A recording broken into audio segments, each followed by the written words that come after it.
10 वाक्ये self respect विषयी. Number 1, जेव्हा तुम्ही त्यांच्या सोबत नसता तेव्हा देखील जर त्यांना काहीच फरक पडत नसेल तर अशा लोकांपासून दूर राहिलेलंच बरं. जर त्यांना खरंच काळजी असली असती तर त्यांना कन्व्हिन्स करायची गरज पडली नसती. नंबर 2, प्रेम, मदत मिळावी किंवा कोणीतरी तुम्हाला स्वीकार करावं म्हणून कुणाकडे भीक मागू नका. जे तुमच्या नशिबात लिहिलेलंच आहे त्यासाठी तुम्हाला भीक मागण्याची गरज नसते. नंबर 3, तेव्हाच बोला जेव्हा तुमच्या शब्दाने काहीतरी व्हॅल्यू ऍड होणार असेल. गरजेपेक्षा जास्त बोलून तुम्ही स्वतःचीच किंमत कमी करत असता. नंबर 4, जेव्हा कधी कुणी तुमचा अपमान करेल तेव्हा त्यांच्यात आणि तुमच्यात एक सीमा निर्माण करा. जर कुणाकडून करण्यात येणारा अपमान तुम्ही सहन करताय तर ते तुम्ही स्वतःला धोका देताय असं होईल. नंबर 5, तुम्हाला जे मिळतंय आणि तुम्ही जे देताय यात एक बॅलन्स असू द्या. अगदी लहानातल्या लहान गोष्टींचं देखील, कारण नेहमी यात होणारा इम्बॅलन्स तुमच्या विषयीचा आदर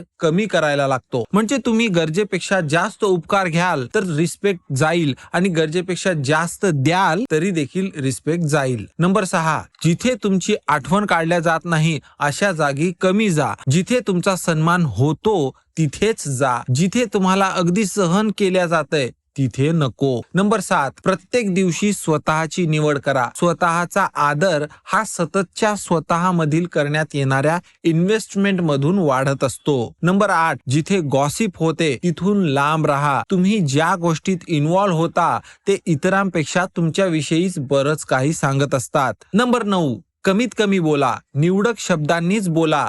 यामुळे तुमची आयडेंटिटी निर्माण होत असते. जास्त बडबड केल्याने आदर गमावला जातो. आणि फायनली नंबर 10, स्वतःला आत्मविश्वासाने कॅरी करा. तुम्ही स्वतःला कसं रिप्रेझेंट करता यावरून तुम्ही स्वतःला कसं पाहता हे दिसून येत असतं आणि त्यामुळे इतरही तुमच्याकडे पाहताना तसंच पाहतील.